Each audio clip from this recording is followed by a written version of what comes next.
Okay, so good morning, boys and girls, or ladies and gentlemen, I should say. Okay, so in this short introduction concerning mathematics A levels, we're going to introduce that is set theory. So, now, by the way, what is a set? A set, in short, as we can see here, we can say that a set is a collection of distinct elements. So we shall use capital letters for names of sets and small letters for elements of sets. So for example, if X, which is small letter x, is a member of set B, so this is how we can represent it. Okay.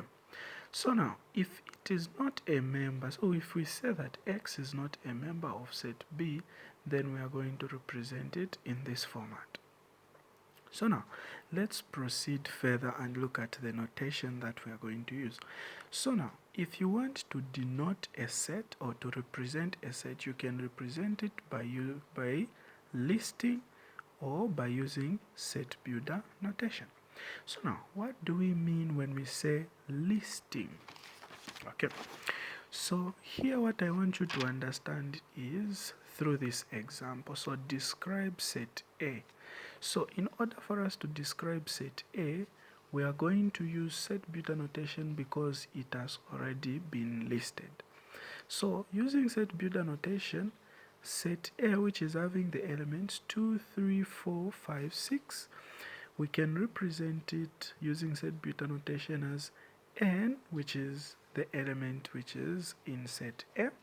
So now we are going to say that n is such that n is a member of natural numbers. So this n, capital N, is showing natural numbers, and we can have the range that n is such that it starts from it is in the range between 1 and 7. So all those consecutive values from 1 to 7, just within that, excluding the 1 and 7. So we can see that all these values, they are in between this range. Okay, so now that is how we can describe a set of this nature. So now let's look at how we can list an element. So listing an element, you can listing elements of a set, we can list by considering the fact that, let's look at this set builder notation.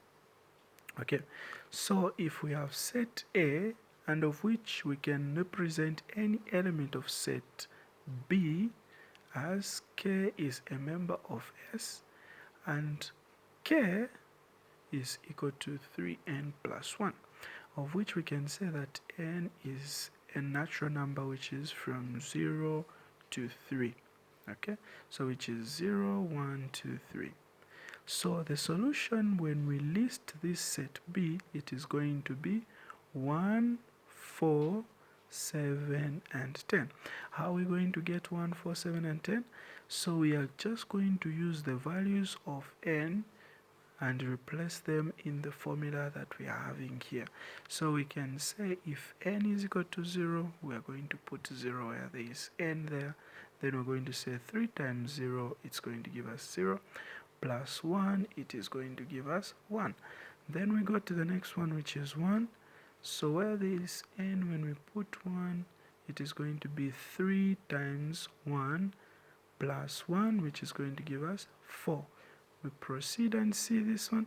So we can see there is a value of n which is 2. When we place it there, it's going to be 3 times 2 plus 1, which is going to give us 7.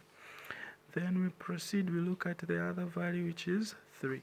So it's going to be 3 times 3 plus 1, which is 10.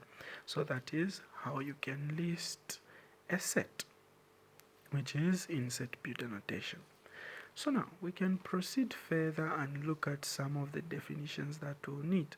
And one of the definitions that we're going to look at here is a subset. So what is a subset? So suppose A and B are sets of every element of A. is an element of B. So we are saying that if every element of set A is an element of set B, then we can say that A is a subset of B. So how can we denote this? We can denote A as A subset of B by using this arrangement. So the subset is like a C but elongated a bit when you look at it the way I've written it. So now when we talk about a subset, it does not exclude the fact that A is equal to B. So in short, when we talk about a subset, we do not exclude the fact that A is equal to B. So A can be equal to B, but we still consider A to be a subset of B. So now, what do we mean when we say proper subset?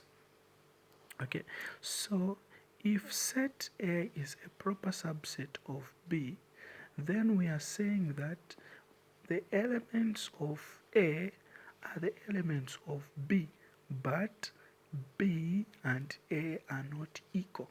So we have to consider the fact that A and B are not equal. So which means not all the elements in set A or in set B should be found in A, and not all the elements in set A should be found in B.